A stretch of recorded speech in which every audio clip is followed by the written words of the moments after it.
Welcome to RuralVacantLand.com, where we have cheap, easy land. This is Luke Smith, and today I'd like to talk about the different websites that are out there to post land for sale on.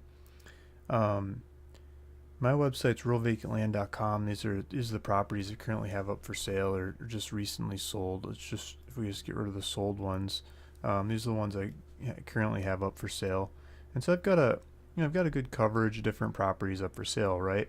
And so I'm always trying to advertise them and show them off and get them seen by people that might be interested in buying them and using them, putting them to work. So I'm shopping websites to post these on that people might be searching and browsing and perusing to buy land. And so the three main ones that are posting websites, not like a Zillow or Craigslist. Let me kind of discredit Zillow first. I mean, Zillow, a lot of people go look for land on Zillow. Zillow is really set up for looking for houses. So if you're looking for land, as a beginner, you probably start with a Zillow, Trulia kind of thing that's got the map, and you say, oh, here's a nice listing. And then, okay, where's the property? Where's the property lines? A lot of it you can't really tell because their whole database system is built around mailing addresses, and vacant land doesn't really have mailing addresses. You get like GPS coordinates or APN numbers or legal descriptions. It's not a mailing address really yet per se, unless it's like a housing lot in a neighborhood that's got houses on either side or something that have addresses, and you can easily figure out where it is in between them. So I think that makes it very hard to shop for land on Zillow, and so a lot of people come around to the more land specific listing websites like LandWatch.com, LandandFarm. Let me open up LandWatch. LandWatch.com, where you can type in 5 acres in Missoula County, Montana, for example, is what they're suggesting. You can search and you can slice and dice different sizes, prices, areas, and come up with what you like. Land and Farm has a lot of that too. Land and Farm is an older school looking website that allows you to do the same stuff. You put your county or your area or whatever it is you're trying to search for land in, and you can see all kinds of different properties. It looks like they've got different types. And then LandsofAmerica is similar as well, and they've got a polished website. They seem set up and ready to go, a little more modern, but they don't get as much traffic as the other websites. I've got my land listed on all three of these and others. I'm just talking about these three for now. They've got you can location, price, age, all kinds of things. You can slice and dice what land is out there and for sale and find the property you want. Hopefully you run into one of my properties. But each one of these websites has a bunch of realtors that post land with listings that are just awful in my opinion. I mean, they don't tell you where it is or much of anything about it. They might say, oh, it's 5 acres and it's this much price. Give me a call and sign my paperwork that you're going to do business with me, and I'll show you where it is or tell you where it is, tell you more about it and all that kind of stuff. They're trying to get a commission out of you, right? Which is understandable. But it makes it very hard to shop for land because they don't show you where it is and tell you what it is and give you information about it. But the land dealers, there's land dealers in each one of these websites too. Land and Farm, or LandWatch, Land and Farm, and Lands of America. I'm a land dealer, and land for sale by owner. For sale by owner might be a better way of looking at it. People that are trying to sell their own goods, not the middlemen trying to be cagey about it and lock you into a commission, but they're trying to sell you what they have. They're telling you about it, where it is, pictures, maps, descriptions. Go take a look at it. Feel free to go anytime, kinds of sales pitches that make it a lot easier to shop the land. And so when you're looking at these areas, generally the lower price stuff, in my opinion or my experience, is for sale by owner. Easier to get terms on. It's easier to pick up the phone, talk to the person. Hey, can I put something down, make payments over time? And no matter what the realtors say, there's a lot of that going on in the vacant land business because the banks won't finance it like they finance houses, right? But the realtors don't like to do the owner financing as much because it's harder for them to get their commission out of the deal, in my opinion or my experience. So they like a cash deal, cash going through title, they make sure they get their commission, which is understandable too. The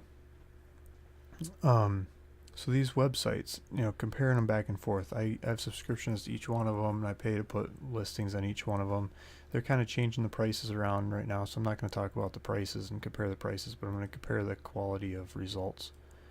And so LandWatch, I pulled them up on SimilarWeb, where you can compare websites and look at traffic and study websites, right? So I pulled up LandWatch, and they're ranking them. I'm just going to look at the United States rank because these are mainly just selling American properties, and I don't care about the global rank. And yeah, they're focused on American audience, American land, American stuff, right? So country rank, United States, 4,895, and that's just ranking against all kinds of different websites. They're in the top 5,000 of websites out there in the world, traffic-wise and things. So they get 2.29 million visits a month. That's a monthly number. 2.3 in November. Yeah, basically 2.3. It's basically 2.3 million visits. Their average visit duration, somebody that visits the website, average they spend almost 8 minutes on the website. It's really good. I swear I was looking at this in November and it was like 2 minutes for LandWatch. I'm not sure if I got bad numbers or that changed or what. Pages per visit, they usually visit 7 pages. And yeah, so most of their traffic's coming from the US. The traffic is mostly from search. 60% of it's from search. It looks like they get like next to no display ads. They do some mail, so they probably do lots of emails to get a couple percent of their visits. A little bit of social media, referrals from other websites gets them a good deal of traffic, and direct. People going direct, like they've been there before, they're coming back. Direct traffic, 23%. That's pretty good. So referrals, a lot of it's coming from, I don't understand a lot of these websites. People searching for LandWatch to get there. Social media, most of it's coming from Facebook and then YouTube and then Reddit, Twitter, WhatsApp. They're even getting some WhatsApp going on. Okay, so let's move on. That's LandWatch. That's where LandWatch is stacking up. Let's compare them to the other websites. So remember that, like just under 5,000 country rank, to like 2.3 million page visits, almost 8 minutes. So if we go to Land&Farm, they got 8,000, so they're lower down the rank, but not that much. 5,000 to 8,000. 1.24 million visits. That's like a million less. It's not half, but almost half. Getting less. It's not fully half less, but their average visit is 6 minutes when it was 7 or almost 8 minutes on LandWatch, right? Yeah, almost 8 minutes on LandWatch. Land&Farm is getting, Land&Farm is getting 6 minutes. So that's like 30% more time per person is spent on LandWatch, and LandWatch is doing a lot more volume. Pages per visit 6 versus, wasn't it 7 or 8 on LandWatch? LandWatch is doing 7. So they're keeping people on the website longer. People are sticking around longer. They're hanging out longer. Spend more time visiting more sites, more of the pages in the website before they disappear. Let's see where their traffic comes from. Mostly United States. A lot of it comes from search. I think LandWatch got a hair more. They were like 60% from search, just 56% from search. So Land&Farm's got some display ads going on. 1.4% of their traffic's coming from their display ads, so they're spending money on that. They're sending out mail. They're getting 6.3% in mail. What was LandWatch? LandWatch is getting a couple percent in mail, not that much. So Land&Farm is doing better at sending out mail. And I've been on some of their mailers. I mean, sometimes they'll feature one of my properties and I'll get a bunch of responses, and it's really cool. I like to see that when it comes through. Look, here's somebody asking about land on LandWatch. Here's social media. Let's see what kind of social media they're doing. We'll get there. The referrals and then direct. They're getting a good deal of direct. Almost 25%. Oops. LandWatch was doing 22%. So LandandFarm's getting more direct. A little bit more direct percentage of their stuff. It's coming from, family websites like land.com, Old House, bunch of different websites that are referring to it. And a lot of the listings, or a lot of it, goes to their sister websites like LandofAmerica, LoopNet, Cold Banker, Billy Land. So search, people are searching land and farm, farms for sale, land for sale. And so a lot of the major search is like searching for them. Here's top 5 paid keywords, land and farm. Social media, let's see where their social traffic's coming. Yeah, they got a good spread. Facebook's putting up the most. Reddit's doing pretty well in there. Reddit and YouTube are neck and neck, and then Pocket, I don't know what that is, and Twitter.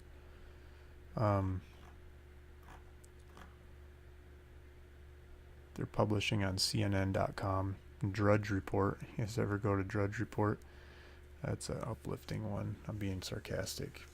Fox News, Weather.com. That's where they're getting their traffic from that they're paying for. So that's Land and Farm. And then Lands of America, 9,000. So we got 5,000, 8,000, 9,000. So these two are closer, kind of ranking. 800,000 or 800. This one's climbing a little bit. It was last month. It was like 700 something. Let's see what it was. 650,000. Now it's 821,000. Look at the average visit duration of Lands of America. People are sticking to this site the longest, and they're visiting the most pages. They're spending 11 minutes there, and they're doing 12, almost 12 and a half pages. So if we compare that to LandWatch, LandWatch is doing 8 minutes and 7 pages. Lands of America, 11 minutes and 12 pages. That's great. They're doing a lot better. They've got less traffic. They're the only one that's kind of growing, but the traffic's sticking longer, and the people are there's people just sitting around. They're spending more time on the website. They're not bouncing as much.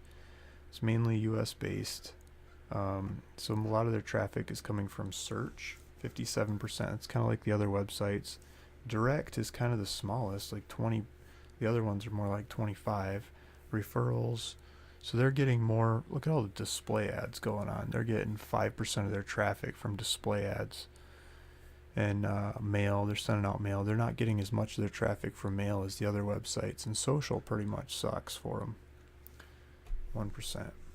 So display, 5%. So they're spending money trying to get more traffic here to Lands of America.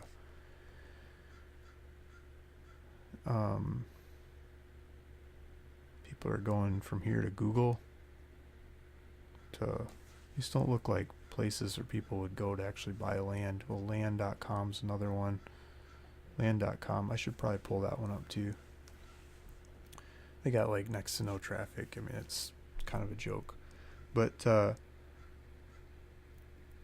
yeah, let's keep going. Search, see where a lot of the searches. Land for sale, Lands of America, lands paid. So just they're paying for lands for sale. Let's see what that looks like. Land for sale. I'm not getting their ads, am I? Here we go. Land Central's paying. LandWatch is paying. No, they're not paying. LandWatch comes up top there. But auction.com, Land Central, Zip Realty, at least at the moment in my area, are paying for that.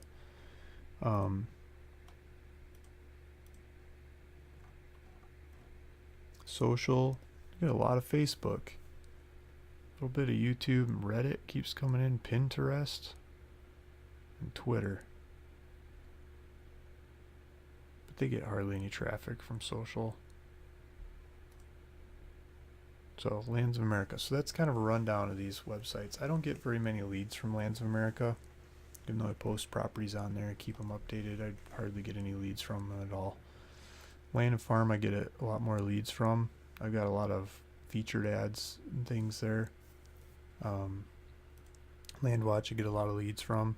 I mean, just looking at the traffic, you can tell why a lot of the leads come in. And this is overall traffic. It doesn't say it's like to California properties or New York properties or, you know, something that I have or not. So there's a lot more research to be done there. But if you're a land dealer or a land shopper, now you should know a little bit more about the stack of the main land listing websites that are out there. And recently, over the last year, I guess, or 2 years, all these websites are owned by the same company now. LandWatch was bought out most recent by QSRs is the name of the company. LandandFarm was bought out earlier. LandsofAmerica I think is one that they started. I'm not sure if they started it or they bought it out, but they've moved into the land listing websites, and so now they're all owned by the same company. And so it's kind of a oligarchy, if you will. But that's the stack up of the traffic if you're trying to figure out how to shop for land and how to list land. That might give you a little bit more information about the main competitors in the space. An alternative one, I'm just going to throw it out there, is LandPin. It's a new up-and-comer. And I'm not sure public can price land on here yet, or put land on here yet, but it doesn't have all the realtors, right? The realtors are gone. It's all land dealers. These people are always trying to beat each other with price. Look, there's some of my land, $499, Luke Smith, Hemingway Land Company. That's, why can't I think of the guy's name? Yep. I know most of these guys, but there's a bunch of good land dealers on here and really good prices. The coverage is nowhere near as thick as let's just say, where's they got a lot of Arizona, some New Mexico, but a lot of these other states are pretty skinny in listings. Like California, 216 listings. I mean, there should be thousands of listings in California, right? They got 200 something. And let's make sure that they're California available. It's 100 of them. You know, just do the available ones. They just got 100 of them for sale. But they're always really good prices on this website. There's some more of my land, Luke Smith. But these are some of the other ones. I'm going to sell some properties off of here too. So I think that's a good alternative. Like if you're not finding what you want on the big websites that are all owned by the same company, you can go over here. And this is run by a land buying, selling guru called Jack Butala, Jill DeWitt. It's Land Academy put this together. And I'm a student of theirs, and I believe in their products, and I think they do good stuff. And so I'd like to promote this website.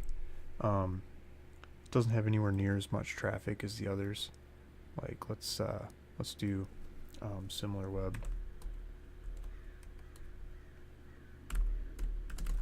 Let's do LandPin. I don't even think it comes up.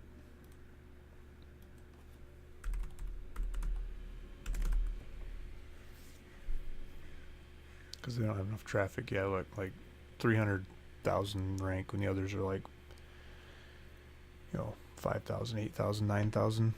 So they're way down the list. They don't have enough data to do it. But so they've got traffic sources. Not much of it's from search because the big sites steal all the search stuff with all their keyword hopping. They get a lot from mail. They get a little bit from social. They get a lot of referrals. Look at that. Like how much healthier is that than just people, spamming all the keywords in the world? They get a ton from referrals and a ton from direct. 40, 56, 73%. Like 3/4 of it is from, like basically all but this 11% search.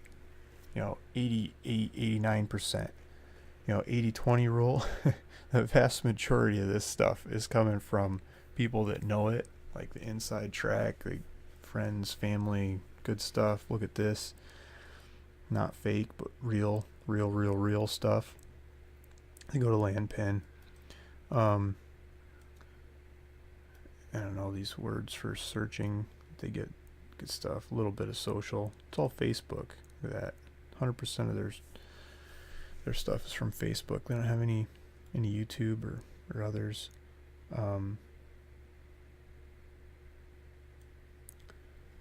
So there's one. My website, I don't think it really comes up on here because it's just a little website, right? It came up last month, and then this month it disappeared. Like maybe I fell below the threshold or something. Now my country rank is 1 million. Theirs was like 800. Last month I had like 64,000 visitors. My traffic is coming direct, like 55% people going directly to my website, 16% referrals, 20% search, 8% social. No mail, no display right now. A lot of it's coming from LandWatch. I think this information vine is different things. And they had people, top destinations, people buying land at Moon Clerks, my payment processor, current payment processor. People go directly through there to buy. They don't go somewhere else. This is kind of stuff people are searching for to find it. And YouTube. Like I'm a YouTube guy, right? I like YouTube because how to, right? How do you do this? How do you do that? I go to YouTube. I don't spend time on the other ones. I spend time on YouTube. So I'm doing YouTube. There you go. So those are the main ones and a little bit of the remainders. Luke Smith, ruralvacantland.com. Hopefully you learned something, and put it in the comments below if you have questions or if I'm missing websites I should have on here. I can think of some others, but bigger ones. I'll try to do some other comparables or deeper analysis if you like to. Thanks for listening. Thanks for watching. If you want more of this, hit the subscribe button. Talk to you later. Thanks. Bye.